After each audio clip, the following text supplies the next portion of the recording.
며느리가 그날 제게 이렇게 말했어요. 어머님, 시대가 바뀌었어요. 감성팔이로 벌어야죠. 솔직히 지금 이대로는 아무 가치도 없잖아요. 아무 가치도 없다고요. 50년을 지켜온 사진관이 제 인생 전부가 아무 가치도 없다고 했어요. 그리고 얼마 뒤 은행에서 체납고지서가 날아왔습니다. 3천만 원이요. 제 명의로요. 단순 보증이라던 그 말을 믿었던 제가 한심했어요. 아들한테 전화했지만 받지 않았어요. 며느리도 친정에 가서 쉬고 있대요. 스트레스 받아서요. 그래서 저는 결심했습니다. 가게 문을 닫고 모든 걸 정리하고 이 도시를 떠나기로요. 72살 평생 한 번도 빚진 적 없던 제가 사기를 당했어요. 그것도 제 아들한테요. 대체 무슨 일이 있었던 걸까요? 어떻게 이렇게 된 걸까요? 이야기 전에 구독과 좋아요 눌러주시면 영상 제작에 큰 힘이 됩니다. 안녕하세요. 저는 인천에서 50년 넘게 사진관을 운영해온 한정옥이라고 합니다. 올해 72이에요. 오늘 아침도 여느 때처럼 셔터를 올리고 가게 문을 열었습니다. 손때 묻은 니콘 카메라를 천천히 닦으면서 문득 이 카메라로 찍었던 수많은 얼굴들이 떠올랐어요. 돌잔치 온 아기들, 교복 입은 학생들, 결혼식 앞둔 예비부부들, 환갑잔치 주인공들까지 이 작은 사진관에 얼마나 많은 사람들의 순간이 담겼는지 모릅니다. 특히 기억나는 건 제 손주를 처음 찍던 날이에요. 갓 태어난 손주를 안고 서 있는 아들 내외의 얼굴이 아직도 선명합니다. 그때 찍은 흑백 사진 한 장이 지금도 가게 벽에 걸려 있어요. 사진 속 미소를 볼 때마다 가슴이 뭉클해집니다. 세월이 아무리 흘러도 그 미소만큼은 변하지 않더라고요. 그런데 요즘은 하루 종일 앉아 있어도 손님이 한 분도 안 오시는 날이 많습니다. 처음에는 일시적인 거라고 생각했어요. 하지만 이제는 알겠어요. 세상이 완전히 달라졌다는 걸요. 누구나 주머니에 휴대폰만 있으면 사진을 찍을 수 있는 시대잖아요. 그것도 컬러로 선명하게 원하는 만큼요. 가끔 젊은 분들이 지나가다 가게를 기웃거리긴 해요.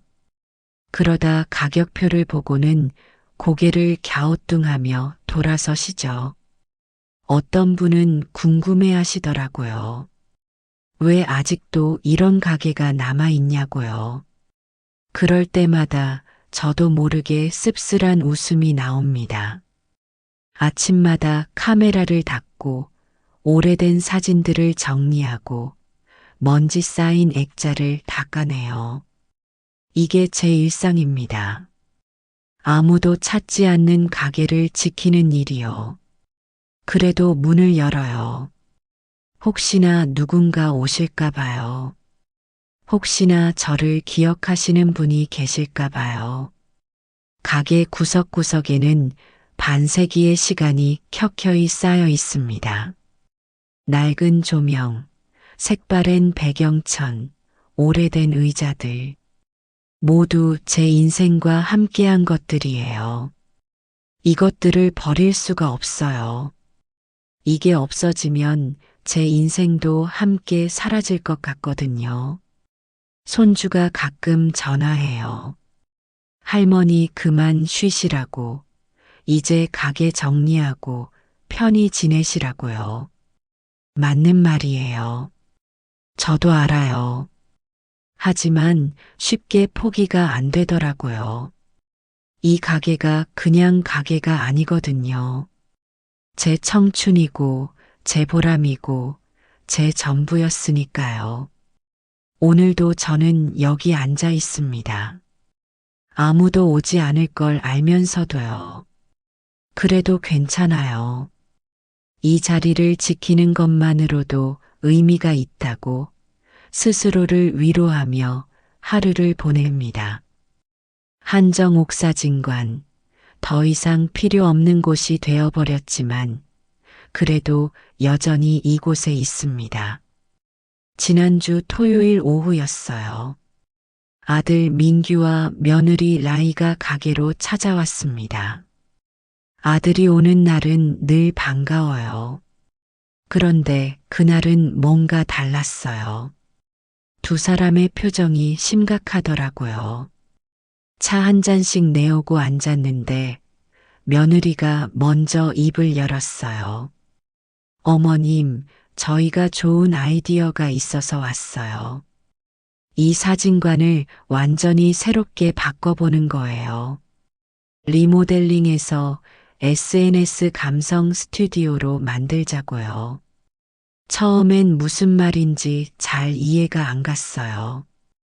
SNS 감성 스튜디오요. 며느리가 휴대폰을 꺼내 사진들을 보여주더라고요. 요즘 젊은 사람들은 이런 곳에서 사진 찍는 게 유행이래요. 예쁜 소품 놓고 조명 설치하고 분위기 있게 꾸며놓으면 사람들이 줄 서서 온다고요. 아들도 거들었어요. 엄마, 요즘은 이렇게 해야 돼요. 옛날 방식으로는 안 되잖아요. 젊은 사람들 취향에 맞춰야 손님이 오지. 며느리 말로는 인플루언서들 오게 만들면 자동으로 홍보가 된대요. 그러면서 카페도 같이 하면 좋겠다고 했어요. 그래서 제가 물었죠. 그런데 그걸 하려면 돈이 많이 들 텐데요. 며느리가 환하게 웃으면서 말했어요. 그래서 대출 받으려고요. 이 가게를 담보로 잡으면 충분히 받을 수 있대요. 인테리어 비용이랑 카페 기계들 사는 돈까지 다요. 그 순간 가슴이 철렁 내려앉았습니다. 이 가게를 담보로요. 제가 조심스럽게 말했어요. 이건 아버지랑 나랑 평생 모은 돈으로 산 곳이야. 담보를 잡는다는 게 쉬운 일이 아니잖니. 며느리 얼굴이 굳어지더니 이렇게 말했어요. 어머님, 시대가 바뀌었어요. 요즘은 그냥 사진만 찍어서는 안 돼요. 감성팔이로 벌어야죠. 분위기 팔고, 경험 팔고, 그래야 돈이 되는 거예요. 솔직히 지금 이대로는 아무 가치도 없잖아요. 그 말이 칼처럼 꽂혔습니다. 아무 가치도 없다고요. 50년 동안 이곳에서 수많은 사람들의 소중한 순간을 담아왔는데 그게 아무 가치도 없다는 말인가요? 아들이 달래듯 말했어요. 엄마, 라이 말이 좀 그렇긴 한데 사실이에요. 요즘 세상이 그래요. 우리도 먹고 살아야 하잖아요. 이 가게로는 수익이 안 나오잖아요. 차라리 제대로 투자해서 새롭게 시작하는 게 나아요. 저는 한참을 말없이 있었어요. 머릿속이 복잡했거든요. 며느리가 다시 입을 열었어요. 어머님도 힘드시잖아요. 하루 종일 여기 앉아 계셔도 손님 한 명 안 오시잖아요. 이러다 전기세, 관리비만 나가는 거예요. 우리가 이렇게 제안하는 게 어머님한테도 좋은 거예요. 맞는 말이에요. 요즘은 정말 손님이 없으니까요. 하지만 이 가게를 담보로 잡고 대출을 받는다는 게 그래서 완전히 다른 가게로 바꾼다는 게 쉽게 결정할 일이 아니잖아요. 제가 물었어요. 만약 안 되면 어떡하니? 대출금은 어떻게 갚고? 며느리가 자신 있게 말했어요. 절대 안 될 리 없어요. 요즘 이런 컨셉 가게들 얼마나 잘 되는지 아세요? 저희가 마케팅 다 할 거예요. 인스타그램, 유튜브 다 활용해서요. 아들도 거들었어요. 엄마, 우리를 믿어봐요. 이대로 가다간 가게 문 닫아야 돼요. 그냥 망하는 것보다는 한번 제대로 해보는 게 낫잖아요. 저희도 같이 운영할게요. 그날 저는 대답을 못했어요. 생각할 시간을 달라고 했죠. 두 사람이 돌아가고 나서 혼자 가게에 앉아 있었어요. 벽에 걸린 오래된 사진들을 보면서요. 이 모든 것을 포기해야 하는 걸까요? 아니면 아이들 말대로 새롭게 시작해야 하는 걸까요? 밤새 잠을 이루지 못했습니다. 감성팔이라는 말이 계속 머릿속을 맴돌았어요. 제가 평생 해온 일이 이제는 감성팔이로 바뀌어야 살아남는다는 게 받아들이기가 쉽지 않더라고요. 며느리 라이가 그 뒤로 매일같이 전화를 했어요. 어머님 생각해 보셨어요? 이건 정말 좋은 기회예요. 놓치면 안 돼요. 처음에는 정중하게 거절했어요. 아직 결정을 못했다고요. 하지만 며느리의 전화는 계속됐습니다. 일주일쯤 지났을까요? 아들과 며느리가 다시 찾아왔어요. 이번엔 서류 뭉치를 들고 왔더라고요. 며느리가 환하게 웃으며 말했어요. 어머님, 저희가 다 알아봤어요. 대출은 저희 명의로 받을게요.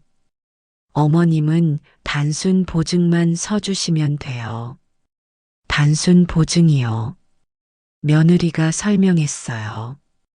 그냥 서류상 이름만 빌려주시는 거예요.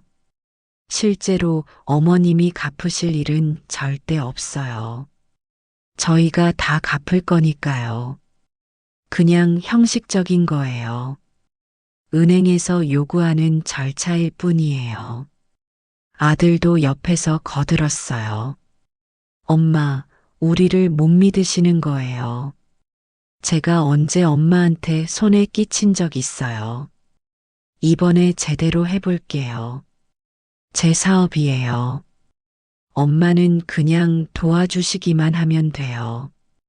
아들의 얼굴을 보니까 마음이 약해지더라고요. 고개를 숙이고 있는 아들의 모습이 어렸을 적 모습과 겹쳐 보였어요. 그래, 내 아들인데. 내 아들이 이렇게 간절히 부탁하는데 못 들어줄까요? 며느리가 서류를 펼쳐 보여줬어요. 여기 보세요, 어머님. 여기만 사인하시면 돼요. 정말 간단해요. 그리고 이건 리스 계약서예요. 카페 기계들 리스로 들여올 거거든요. 여기도 동의만 해주시면 돼요. 저는 서류를 자세히 보지도 못했어요. 글씨도 작고 복잡한 용어들이 가득했거든요. 며느리가 친절하게 설명해 줬지만 솔직히 반도 이해가 안 됐어요. 그냥 아들을 믿기로 했어요. 도장을 찍는 순간 가슴 한편이 불안했어요. 하지만 며느리가 말했잖아요. 단순 보증이라고요. 이름만 빌려주는 거라고요. 제가 직접 갚을 일은 없다고요. 그렇게 서류에 도장을 찍었습니다. 한 장, 두 장, 세 장. 며느리가 시키는 대로 다 찍었어요. 며느리가 기뻐하며 말했어요. 어머님 감사해요. 나중에 성공하면 제일 먼저 어머님한테 보답할게요. 2달이 지났어요. 가게는 여전히 조용했고 아들한테서는 연락이 없었어요.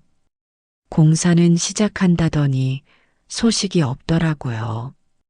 궁금해서 전화했지만 아들은 바쁘다며 나중에 연락하겠다고만 했어요. 그러던 어느 날 등기우편이 왔어요. 발신자를 보니 은행이더라고요. 무슨 일인가 싶어 떨리는 손으로 봉투를 뜯었습니다. 체납고지서였어요. 대출금 연체라고 적혀 있었어요. 금액을 보고 깜짝 놀랐어요. 3천만 원이요. 손이 떨렸어요. 이게 뭐지? 며느리가 자기네 명의로 받는다고 했잖아요. 왜 제 이름으로 고지서가 온 거죠?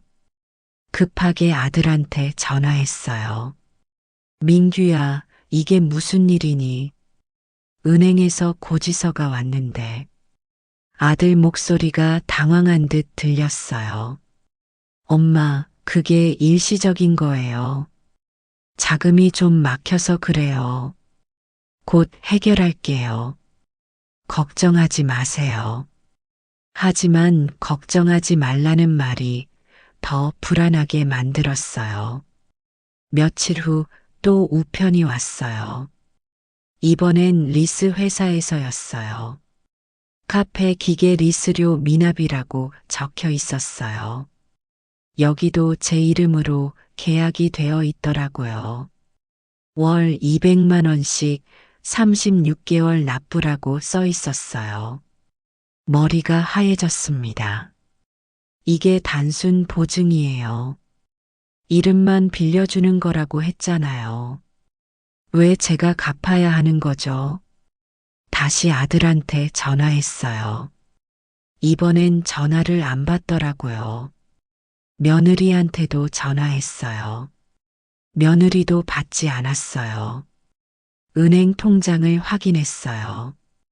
제 명의로 대출이 나가 있었어요. 4,500만 원이요. 언제 이런 대출을 받았죠?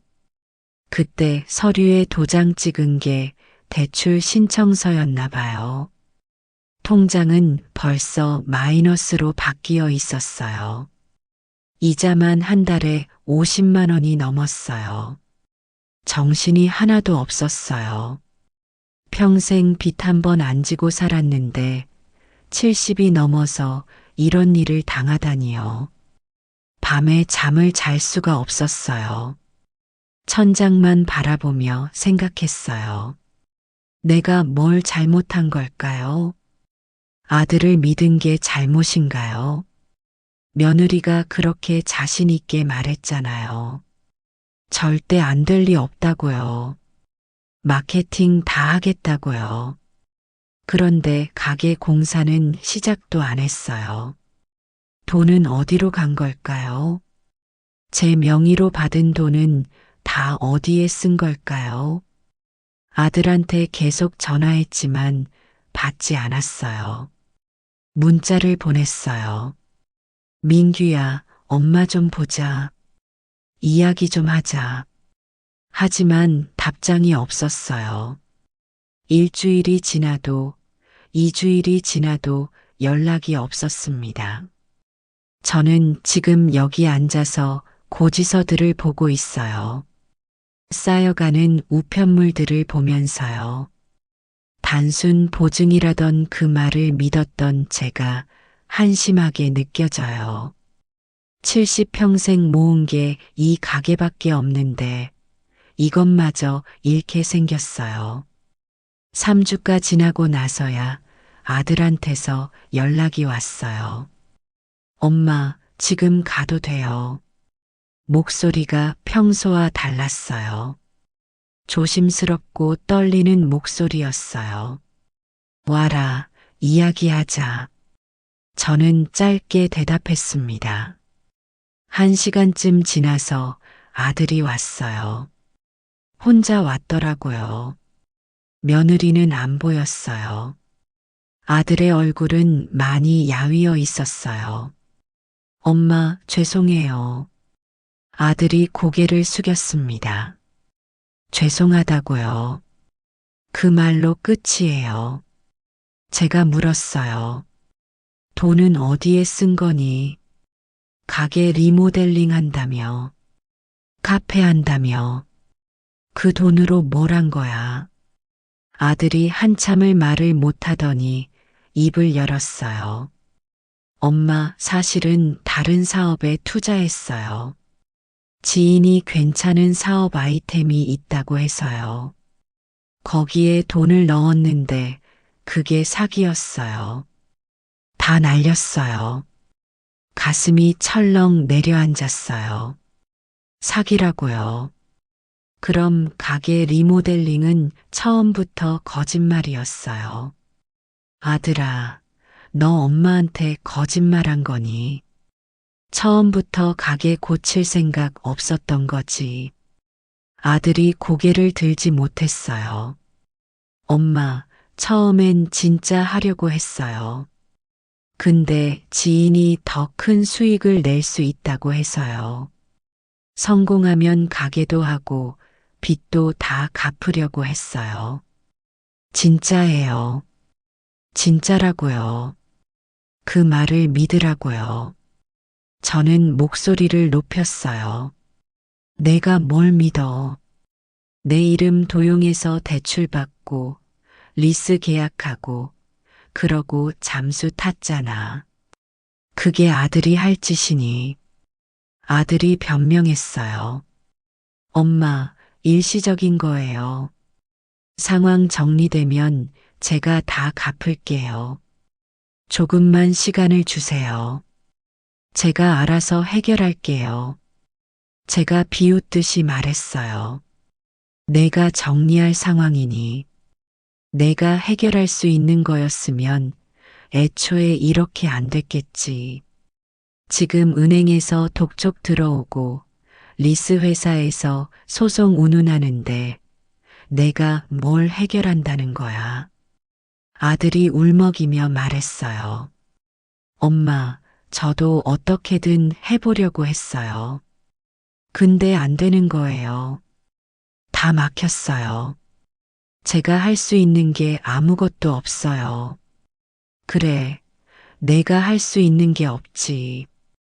처음부터 내 능력 밖의 일이었어. 그걸 왜 엄마한테 떠넘긴 거야? 왜 엄마 이름으로 대출받은 거야? 내가 뭘 잘못했다고. 엄마, 정말 죄송해요. 아들이 계속 고개를 숙였어요. 하지만 죄송하다는 말이 뭐가 중요해요. 이미 벌어진 일인데요. 이미 제 통장은 마이너스고 빚은 눈덩이처럼 불어나고 있는데요. 며느리는 어디 있어? 라인은 왜 안 왔어? 제가 물었어요.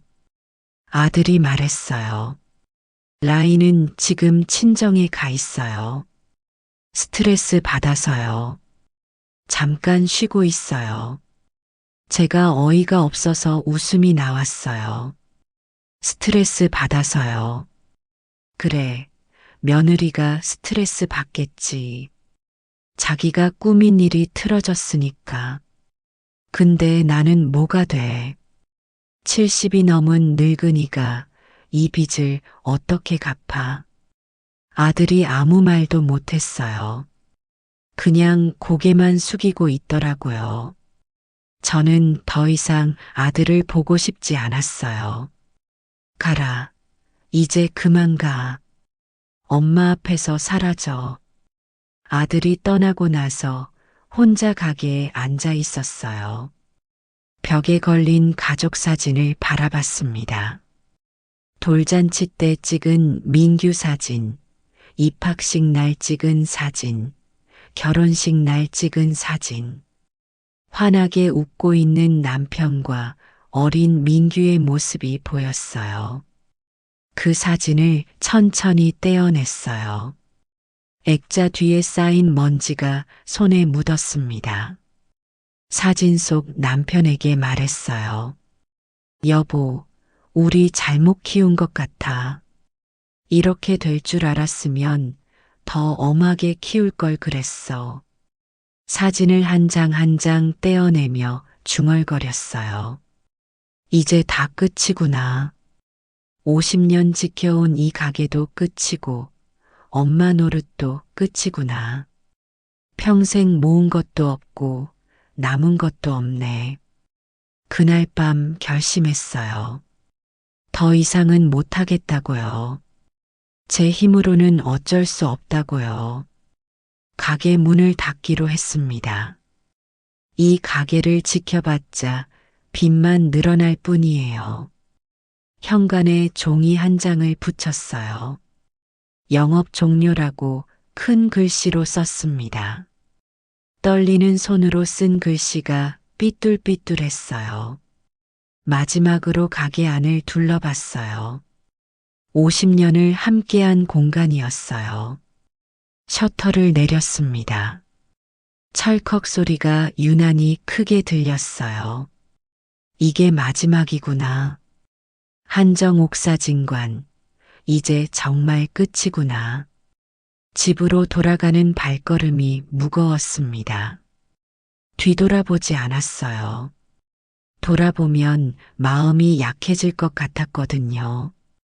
가게 문을 닫고 며칠이 지났어요. 집에만 있으니 더 답답하더라고요. 결심했습니다. 이제 정리해야겠다고요. 더 이상 미련 가지지 말자고요. 카메라를 꺼냈어요. 50년을 함께한 니콘 카메라요. 손때가 묻어 반들반들했어요. 이 카메라로 얼마나 많은 사람들을 찍었는지 몰라요. 현상기도 꺼냈습니다. 이제 이것들도 보낼 때가 됐어요. 중고시장에 올렸어요. 빈티지 카메라, 사진 현상기, 조명 장비들까지요. 마음이 아팠지만 어쩔 수 없었어요. 빚을 갚아야 하니까요. 살아남아야 하니까요. 이틀 뒤에 아들한테서 전화가 왔어요. 엄마, 중고시장에 카메라 올린 거 봤어요. 왜 그러세요? 제가 달려갔어요. 아들이 황급히 가게 앞에 서 있더라고요. 엄마, 왜 이래요? 카메라까지 팔려고 하세요. 아들이 다급하게 물었어요. 제가 차분하게 대답했어요. 팔아야지. 안 그러면 빚을 어떻게 갚니? 내가 갚아줄 거니. 아들이 말을 못 하더라고요. 엄마, 그래도 그건 아버지 유품이잖아요. 그렇게까지 하실 거 없어요. 제가 웃었어요. 유품이라고요. 유품 가지고 있으면 배가 부르니. 빚쟁이들이 물러가니. 아들아, 너희한테 줄 건 이제 없어. 엄마도 살아야지. 나도 먹고 살아야 한다고. 더 이상 내 뒷바라지 못해. 미안하지만 이제 각자 살아야 해. 아들이 울먹였어요. 엄마, 제가 잘못했어요. 그러니까 이러지 마세요. 하지만 이미 늦었어요. 돌이킬 수 없는 강을 건넌 거예요. 아들아, 넌 내 가정이나 잘 챙겨. 엄마는 엄마 길 갈게. 그날부터 본격적으로 정리를 시작했어요. 통장을 정리하고 남은 돈을 계산했어요. 평생 모은 전세금이 2천만 원 정도 있었어요. 가게 집기들 팔아서 나온 돈까지 합치니 2,500만 원 정도 됐어요. 빚을 일부 갚고 나니 1,000만 원 정도 남았습니다. 이 돈으로 새로 시작해야 해요. 인천에서는 못 살겠더라고요. 아들 얼굴 마주치기도 싫고 이웃들 눈치도 보이고요. 인터넷을 뒤졌어요. 조용한 곳, 월세 싼 곳을 찾았어요. 남해의 작은 섬에 원룸 하나가 눈에 들어왔어요. 보증금 500, 월세 20만 원이요. 사진을 보니 바다가 보이더라고요. 바다요. 남편이 좋아하던 바다였어요. 남편은 통영 출신이었거든요. 젊었을 때 자주 바다 이야기를 했어요. 나중에 늙으면 바다 보이는 곳에서 살자고 했었죠. 그때는 그러자고 했어요. 하지만 남편이 먼저 가버렸죠. 심장마비로 갑자기요. 환갑도 못 넘기고 갔어요. 그리고 20년이 흘렀네요. 여보, 이제 당신 있는 대로 갈게. 당신이 그리워하던 바다로 돌아가자. 혼자 중얼거리며 계약금을 보냈어요. 다음 주에 내려가기로 했습니다. 짐을 쌌어요. 많지 않았어요. 옷가방 하나, 이불 보따리 하나가 전부였어요. 사진 몇 장만 챙겼어요. 남편 사진, 어린 민규 사진요. 결혼식 날 사진도 한 장 넣었습니다. 아들한테 문자를 보냈어요. 엄마 이사 간다. 주소는 나중에 알려줄게. 당분간 연락하지 마. 각자 잘 살자. 답장은 오지 않았어요. 괜찮았어요. 이제 서로 놓아줘야 할 때예요. 집을 나서는 날 아침이었어요. 마지막으로 가게 앞을 지나갔어요. 영업 종료 종이가 바람에 펄럭이고 있었어요. 한정 옥사진관이라고 쓰인 간판이 빛바래 보였습니다. 안녕, 내 청춘. 안녕, 내 보금자리. 이제 정말 끝이구나. 뒤돌아보지 않고 버스 정류장으로 걸어갔어요. 남해행 버스를 타러요. 새로운 곳으로, 남편이 기다리는 바다로 가려고요. 남해에 도착한 날 방문을 열자 바다가 보였어요. 파란 바다요. 파도 소리가 창문 너머로 들려왔습니다. 여보, 우리 왔어. 당신이 그리워하던 바다야. 혼자 중얼거렸어요. 짐을 풀었어요. 많지 않았죠. 옷가방 하나, 이불 보따리 하나요. 남편 사진을 작은 선반 위에 올려놓았어요. 여보, 여기서 같이 살자. 이제 조용히 살아보자고. 처음 며칠은 아무것도 하기 싫었어요. 그냥 방에 누워 천장만 바라봤어요. 이렇게 사는 게 맞나 싶기도 했고요. 하지만 가만히 있으니까 더 우울해지더라고요. 새벽에 눈이 떠졌어요. 시계를 보니 5시였어요. 밖을 보니 하늘이 조금씩 밝아지고 있었어요. 바닷가로 나가봐야겠다는 생각이 들었어요. 신발을 신고 밖으로 나갔습니다. 차가운 새벽 공기가 얼굴을 스쳤어요. 바닷가까지 걸어갔어요. 파도 소리가 점점 가까워졌어요. 바다에 안개가 밀려오고 있었어요. 몽환적인 풍경이었어요. 빛이 안개 사이로 스며들고 있었어요.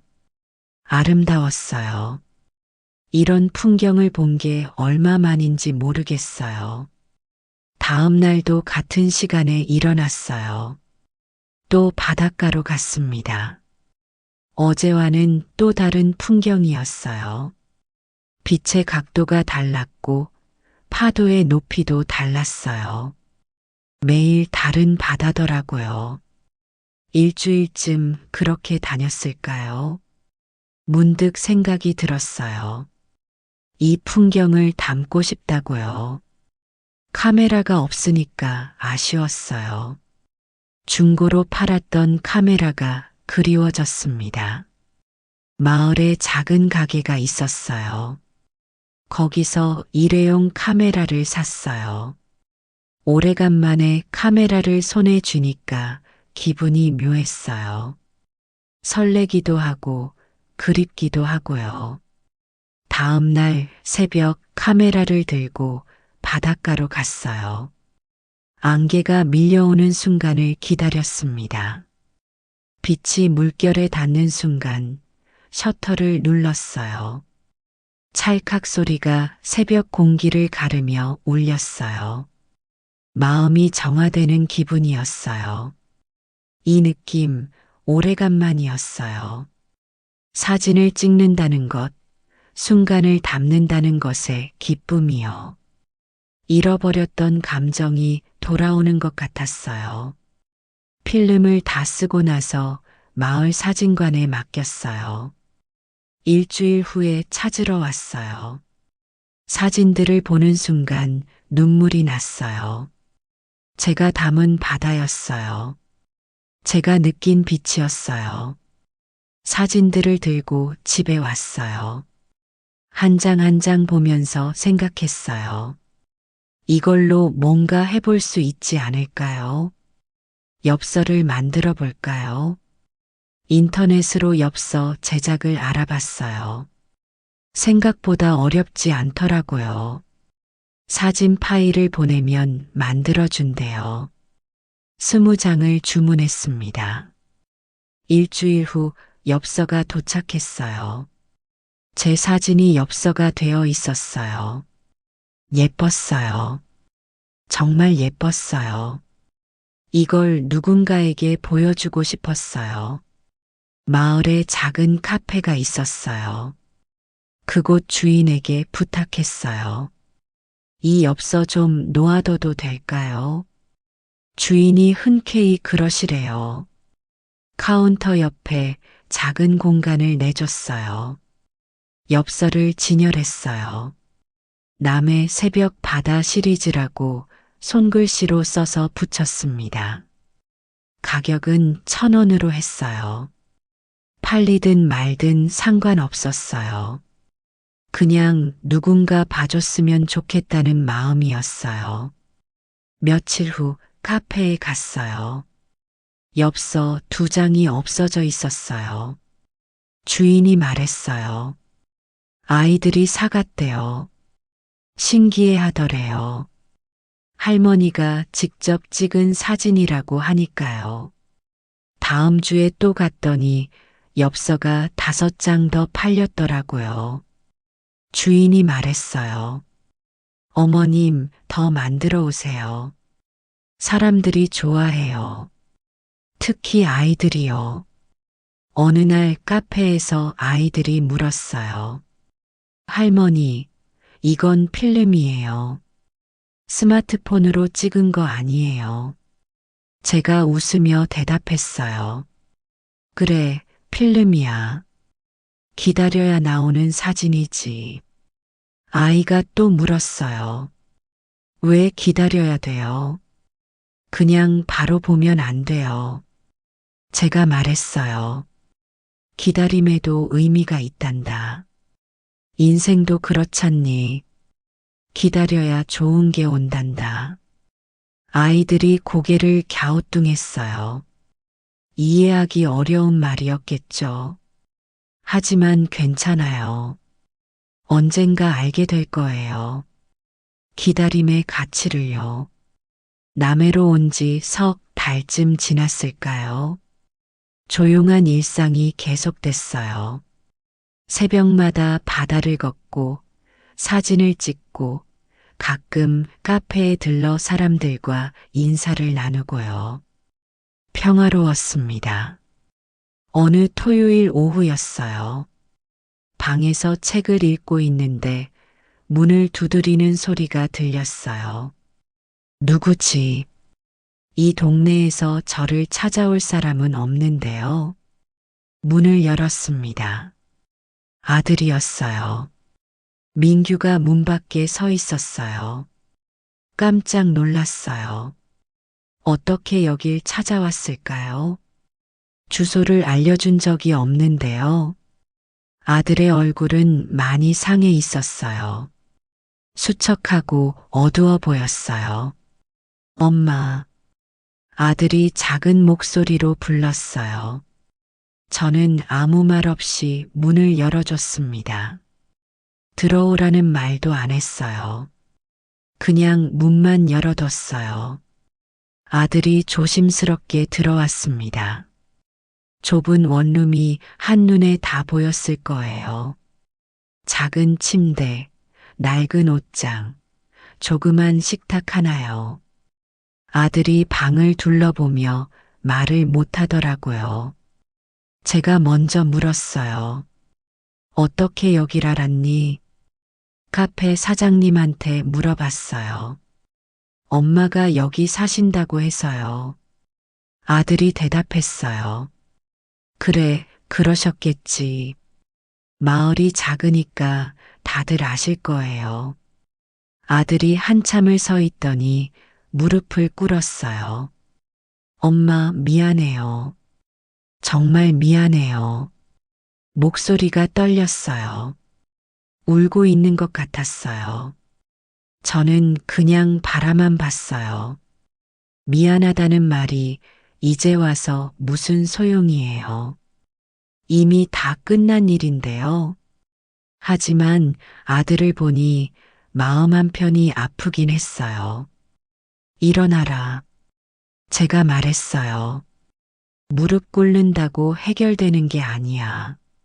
아들이 천천히 일어났습니다. 제가 차를 끓였어요. 보리차요. 남편이 좋아하던 차였어요. 차를 내주며 앉으라고 했어요. 아들이 식탁에 앉았습니다. 한참을 말이 없었어요. 저도 먼저 말을 꺼내고 싶지 않았어요. 결국 아들이 입을 열었어요. 엄마, 모든 게 제 욕심이었어요. 제가 너무 큰 욕심을 부렸어요. 빨리 성공하고 싶었어요. 한 방에 인생 역전하고 싶었어요. 그래서 엄마한테까지 손을 댔어요. 아들이 울먹이며 말을 이었어요. 라이랑도 이혼했어요. 라이는 저를 떠났어요. 저도 당연하다고 생각해요. 제가 모든 걸 망쳤으니까요. 지금은 친구 집에 얹혀 살고 있어요. 그 말을 듣고도 제 마음은 크게 흔들리지 않았어요. 안 됐다는 생각은 들었지만 그게 다였어요. 예전 같았으면 가슴이 찢어지도록 아팠을 텐데요. 이젠 그렇지 않더라고요. 민규야, 제가 조용히 말했어요. 내가 이렇게 된 건 안 됐어. 하지만 그건 내가 선택한 길이야. 내가 책임져야 할 일이고. 아들이 고개를 숙였어요. 알아요. 제가 감당해야죠. 그래서 엄마한테 용서를 구하러 온 게 아니에요. 그냥 사과하러 왔어요. 그리고 엄마가 어떻게 사시는지 보고 싶었어요. 보다시피 잘 살고 있어. 제가 대답했어요. 조용하고 평화로워. 아무도 날 괴롭히지 않고 아무것도 나한테 요구하지 않아. 그냥 내가 하고 싶은 대로 살아. 엄마, 여기서 뭐 하세요? 사진은요? 아들이 물었어요. 찍지. 매일 새벽마다 받아 찍어. 그걸로 엽서도 만들고. 카페에 두니까 사람들이 사더라고. 아들이 놀란 표로 물었어요. 그럼 다시 사진 일 하시는 거예요? 제가 고개를 저었어요. 일이 아니야. 그냥 좋아서 하는 거지. 돈 벌려고 하는 게 아니라 내가 즐거워서 하는 거야. 예전엔 몰랐어. 사진이 이렇게 좋은 건지. 사진관 할 때는 생계였거든. 손님 받고, 돈 받고, 그게 전부였어. 근데 여기선 달라. 그냥 내가 담고 싶은 걸 담아. 그게 행복이더라고. 아들이 한참을 말없이 앉아 있었어요. 그러다 조심스럽게 물었어요. 엄마, 저 용서 못 하시죠? 당연하시죠. 제가 차를 한 모금 마시고 대답했어요. 용서하고 말고의 문제가 아니야. 민규야, 넌 이제 어른이야. 내 인생은 내가 책임져야 해. 엄마가 뒤치다꺼리 해줄 수 없어. 엄마는 이제 엄마 인생을 살 거야. 너도 내 인생 살아. 엄마한테 기대지 말고 내가 다시 서야지. 나는 이제 너의 그늘이 아니야. 너도 내 그늘이 아니고. 그 말을 하고 나니까 마음이 한결 가벼워졌어요. 오랫동안 가슴에 담아뒀던 말이었거든요. 이제야 꺼낼 수 있었어요. 아들이 눈물을 닦으며 말했어요. 알겠어요, 엄마. 제가 잘할게요. 다시 일어설게요. 엄마 걱정 안 끼칠게요. 그리고 언젠가 빚도 제가 갚을게요. 그래, 내가 할 수 있을 때 해. 제가 대답했어요. 억지로 할 필요 없어. 천천히 해. 중요한 건 내가 제대로 사는 거야. 아들이 돌아갔어요. 뒷모습을 보며 생각했어요. 이제 정말 놓아줘야겠구나. 아들에 대한 미련, 엄마로서의 책임감, 그 모든 걸 이제 내려놓아야겠구나. 문을 닫고 남편 사진을 바라봤어요. 여보, 우리 아들 이제 혼자 설 거야. 우리도 이제 우리끼리 살자. 조용히 중얼거렸습니다. 지난달 말이었어요. 카페 주인이 봉투 하나를 건네줬어요. 어머님, 이번 달 엽서 판매 수익이에요. 봉투를 열어보니 15만 원이 들어 있었어요. 15만 원이요. 많은 돈은 아니었지만 제게는 특별했어요. 제가 제 손으로, 제가 찍은 사진으로 번 돈이었거든요. 누구한테 얻어온 돈도 아니고 누구한테 빌린 돈도 아니에요. 집에 돌아와서 돈을 세어봤어요. 10,000원짜리 15장이요. 한 장 한 장 세면서 가슴이 벅차올랐어요. 이 돈으로 이번 달 월세를 낼 수 있겠다는 생각이 들었어요. 월세 20만 원 중에서 15만 원을 제가 번 거예요. 나머지 5만 원만 보태면 되는 거죠. 평생 남편 돈, 가게 돈으로 살았는데 이제 제 돈으로 사는 거예요. 그날 밤 잠이 안 왔어요. 기쁘고 뿌듯해서요. 70이 넘어서 처음으로 제 힘으로 돈을 벌었어요. 제 재능으로, 제 손으로요. 이런 기분인 줄 몰랐어요. 다음 날 아침 카메라를 꺼냈어요. 요즘 쓰는 중고 필름 카메라요. 천으로 닦으며 생각했어요. 고마워. 내가 나한테 다시 길을 열어줬구나. 카메라를 닦으면서 속으로 웃었어요. 나는 이제 누구의 보증도 아니다. 누구의 엄마도 누구의 아내도 아니야. 그냥 한정옥이야. 사진 찍는 한정옥이지. 창밖을 보니까 햇살이 참 좋았어요. 필름을 카메라에 장착했어요. 오늘은 뭘 찍을까요? 바다도 좋고 마을 풍경도 좋고요. 아니면 제 방 안 풍경도 괜찮겠네요. 그래, 오늘은 나를 찍자. 제 삶을 찍자고요. 거울 앞에 카메라를 세팅했어요. 타이머를 맞추고 서 있었습니다. 찰칵 소리가 났어요. 제 모습을 담았어요. 72살 한정옥의 모습을요. 주름진 얼굴, 하얀 머리카락, 하지만 밝게 웃고 있는 얼굴이요. 이 사진이 앞으로 제 새로운 시작을 보여줄 거예요. 그날부터 더 열심히 사진을 찍었어요. 새벽 바다만 찍지 않고 마을 사람들도 찍고 아이들도 찍고요. 물론 허락받고 찍었어요. 사람들이 좋아하더라고요. 할머니, 저도 찍어주세요. 아이들이 조르기 시작했어요. 할머니가 찍으면 예쁘게 나온대요. 그래서 일주일에 한 번씩 마을회관에서 무료 촬영을 해주기로 했어요. 아이들이 줄을 섰어요.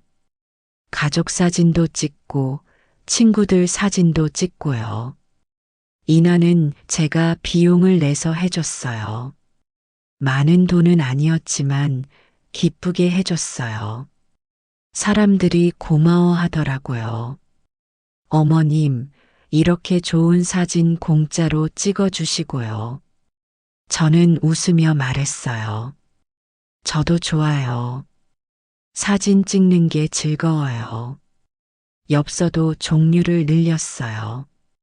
새벽 바다 시리즈 말고도 마을 풍경 시리즈, 아이들 일상 시리즈요. 카페뿐만 아니라 마을 슈퍼에도 놓기 시작했어요. 판매가 늘어났어요. 이번 달엔 25만 원을 벌었어요. 월세를 다 낼 수 있는 금액이에요. 나머지 돈으로 필름을 샀어요. 그리고 조금씩 저축도 하기 시작했어요. 통장에 돈이 조금씩 쌓여가는 걸 보니까 신기했어요. 마이너스였던 통장이 플러스로 바뀌었어요. 적은 돈이지만 제가 번 돈이에요. 떳떳한 돈이죠. 어느 날 카페에서 젊은 여자가 말을 걸어왔어요. 어머님, 저 서울에서 왔어요. 어머님 사진 너무 좋아서요. SNS에서 봤거든요. 여기까지 찾아왔어요. 깜짝 놀랐어요. SNS요. 제가 올린 적도 없는데요. 알고 보니 카페 주인이 제 사진을 SNS에 올려줬대요. 그게 입소문을 타서 사람들이 찾아오기 시작한 거예요. 그 여자가 물었어요. 어머님, 저도 사진 배울 수 있을까요? 필름, 카메라 다루는 법 알려주실 수 있으세요? 제가 웃으며 대답했어요. 그럼요, 가르쳐 드리죠. 그렇게 일주일에 한 번씩 사진 교실을 시작했어요. 처음엔 한두 명이었는데 점점 늘어나서 지금은 5명이에요. 수강료는 받지 않아요. 그냥 즐거워서 하는 거예요. 아이들한테 가르쳐 줘요. 빛을 보는 법, 순간을 포착하는 법, 기다리는 법이요. 인생도 마찬가지라고 말해줘요. 조급해하지 말고 좋은 순간을 기다리라고요. 저녁에 혼자 바다를 바라보며 생각해요. 참 멀리 왔구나. 인천에서 남해까지, 한정 옥사진관에서 여기까지요. 그 긴 여정이 힘들었지만 결국 여기까지 온 거예요. 창밖으로 파도 소리가 들려요. 잔잔하고 평화로운 소리예요. 남편 사진을 보며 말해요. 여보, 나 이제 괜찮아. 혼자서도 잘 살 수 있어. 당신 걱정 안 해도 돼. 카메라를 다시 들었어요. 창밖의 석양을 향해 셔터를 눌렀어요. 이번엔 자신 있게 떳떳하게요. 이게 제 삶이에요. 한정옥의 삶이요. 누구의 그늘도 아닌 제 이름으로 사는 삶이죠. 파도 소리가 잔잔히 번지며 하루가 저물어가요. 내일도 새벽에 일어나 바다를 걸을 거예요. 카메라를 들고 빛을 담으러 갈 거예요. 그게 제 일상이고 제 행복이에요. 그리고 이게 바로 제 새로운 인생이에요.